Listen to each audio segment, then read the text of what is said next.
ဘာဝသစ္စာနှင့်အရိယာသစ္စာတရားတော်လေရီဆရာတော်ဘုရားကြီးက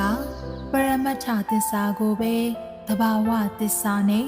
အရိယာသစ္စာဆိုပြီးခွဲလိုက်တယ်သဘာဝသစ္စာဆိုတာအကြောင်းတစ်ခုအခြေပြုပြီးမှန်တယ်ပြောရတာလုံးဝအမှန်တရားမဟုတ်သေးဘူးအရိယာသစ္စာကြမှလုံးဝအမှန်လို့ဒီလိုပဲလေရီဆရာတော်ဘုရားကြီးကခွဲတယ်ဒါဖြင့်သဘာဝသစ္စာဆိုတာကသဘာဝတရားတွေရဲ့အရှိသဘာဝတရားတွေမှာရှိတဲ့အနေအထားကိုကြည့်ပြီးသဘာဝသစ္စာလို့ဆိုတာဆိုပါစို့ဖတ်တာဆိုတာထိတွေ့တဲ့သဘောရှိတယ်ဝေဒနာဆိုတာခံစားတဲ့သဘောရှိတယ်တင်ညာဆိုတာမှတ်သားတဲ့သဘောရှိတယ်သဘာဝတရားအဖြစ်ဒီလိုရှိတယ်သဘာဝသစ္စာမှန်နေတယ်သူ့သဘောကိုကြည့်မယ်ဆိုရင်မှန်နေတယ်ပြောတဲ့အတိုင်းဟုတ်တယ်သို့တော့ဒီသဘာဝသစ္စာတောင်မှအရိယသစ္စာရှုထောင့်ကြည့်ရင်မှားသွားနေတတ်တယ်သဘာဝသစ္စာအနေနဲ့မြတ်စွာဘုရားကဝေဒနာကိုခွဲပြီးတော့ဟောတယ်ဒါကဒုက္ခဝေဒနာချမ်းသာတာခံစားတယ်ဒါကတော့ဒုက္ခဝေဒနာဆင်းရဲတာခံစားတယ်ဒါကအာရုခမဒုက္ခဝေဒနာဆင်းရဲတာလည်းမဟုတ်ဘူးချမ်းသာတာလည်းမဟုတ်ဘူးစัจ जा ခံစားမှုဆိုပြီးတော့ဝေဒနာ၃မျိုးခွဲလိုက်သေးတယ်တဘာဝရှုထောင့်ကကြည်လိုက်လို့ရှင်ရင်ချမ်းသာတယ်ဟုတ်တယ်လို့ရှိတယ်ဆင်းရဲတယ်ဟုတ်တယ်လို့ရှိတယ်ဒါကတဘာဝသစ္စာရှုထောင့်ကကြည်ရင်ချမ်းသာတယ်လို့လဲပြောလို့ရတယ်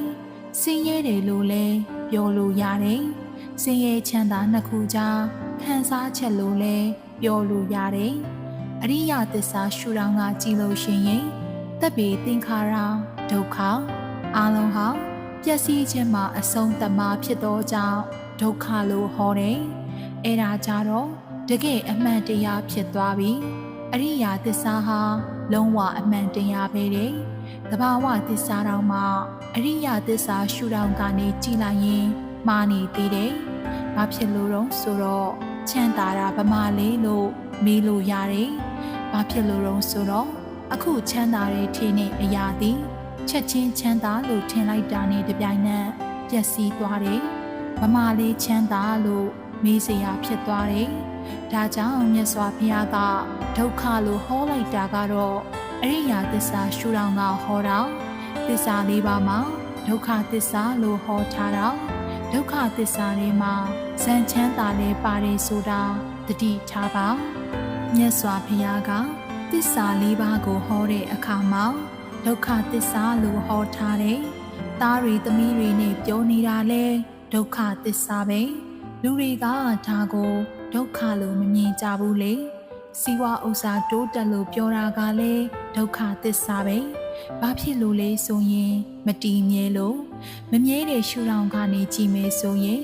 အလုံးဟာဒုက္ခပဲအရိယာသစ္စာရှုထောင့်ကကြည့်လို့ရှိရင်တဘာဝသစ္စာအနေနဲ့ဟောထားတာဒီပင်လျင်မှားသွားတယ်လေဒီဆရာတော်ဘုရားကြီးကဒီလိုရှင်းပြထားတယ်ကုသိုလ်အကုသိုလ်ကံနှမျိုးခွဲထားတယ်ကုသိုလ်ဆိုတာအနာဝိဇ္ဇအပြစ်ကင်းတယ်ဒုက္ခဝိပါကချမ်းသာခြင်းဆိုတဲ့အကျိုးကိုပေးတယ်ဒါသဘာဝသစ္စာရှုထောင့်ကပြောတာကုသိုလ်ကကောင်းကျိုးချမ်းသာတွေပေးတဲ့အပြစ်ကင်းတယ်ဒါကိုအရိယသစ္စာရှုထောင့်ကကြည်လိုက်ရင်ဗမာလေးအပြစ်ကင်းတာဗမာလေးကောင်းကျိုးချမ်းသာဆိုကြပါစို့ကုသိုလ်လုပ်ပြီးတော့နတ်ဖြစ်တယ်အဲ့ဒီနတ်ဟာဘာဖြစ်လဲလူဖြစ်တယ်အဲ့ဒီလူဟာဘာဖြစ်လဲတနေ့တခြားအိုးလာတယ်နောက်ဆုံးကြနာတယ်သိတယ်ဒီတော့ချမ်းသာတယ်ဆိုတာဘာလဲလို့မေးစရာရှိလာတယ်ဒီတော့ကုသိုလ်ရဲ့အကျိုးဟာလေဒုက္ခနဲ့ပဲအဆုံးသတ်နေတာဆိုတော့အနဝိဇ္ဇဒုက္ခဝိပါကသဘာဝတရားဟာအပြစ်ကင်းတဲ့ဆိုတဲ့သဘောတရားဟာလေမှားနေတယ်အပြစ်ရှိတယ်ဘာအပြစ်တွေတုံးဆိုရင်ဒီကုသိုလ်တွေလုပ်လို့ရှိရင်ဒီကုသိုလ်ကအဖန်တလဲလဲအိုခြင်းအဖန်တလဲလဲနာခြင်းဆိုတဲ့အကျိုးတွေကိုထုတ်လုပ်နေတယ်သူထုတ်လုပ်တဲ့အကျိုးတွေကဓာရီပါနေတယ် ဆိုကြပါစို့အစိတ်တွေပါနေတယ်ပေါ့လေအစိတ်တွေပါနေသည့်အတွက်ကြောင့်အပြစ်ကင်းစင်းလုံးချောလို့ပြောလို့မရတော့ဘူးတဲ့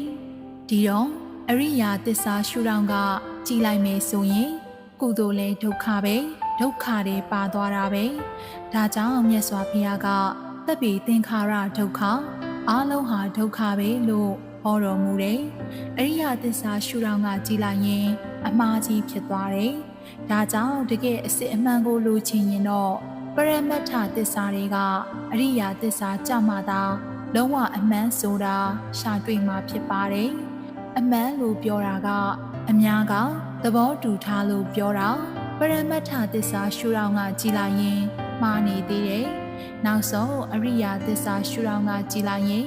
အလုံးမှားနေသေးတယ်အရိယာသစ္စာဆိုတာတကယ်အရိယာသူတော်စင်တွေသူတော်မြတ်တွေသိတဲ့သဘာဝတရားပြောတာတဲ့အရိယာသူတော်စင်ဖြစ်ပြီးတော့မှအရိယာဉာဏ်မျိုးရတဲ့အခါကျမှတကယ်အမှန်ဆိုတာကိုတွေ့နိုင်ပါတယ်ဒါကြောင့်မြတ်စွာဘုရားကပရမတ္ထသစ္စာကိုဟောတယ်ဆိုတာလူတွေရဲ့အတွေ့အတာကိုဖယ်ရှားနိုင်ဖို့အတွက်ဟောတာလူတွေရဲ့အတွေ့အတာကိုပယ်ရှားနိုင်ဖို့အတွက်ပရမတ္ထသစ္စာကိုမြင်အောင်ကြည်ပါပရမတ္ထသစ္စာမြင်မှအရိယာသစ္စာထိဆိုင်မှတကယ်အမှန်တရားဆိုတာတွေ့နိုင်ပါလိမ့်မယ်အဲ့ဒီလိုမှမဟုတ်ရင်အမှားကိုပဲလူတွေကလက်ခံပြီး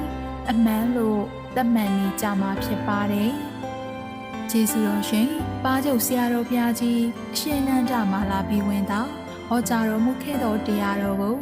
ကျမတို့ဓမ္မတင်လွှာအဖွဲ့သားများမှဓမ္မဒါနအနည်းဖြင့်ပြန်လည်ပြီးတော့မျှဝေလိုက်ပါရရှင်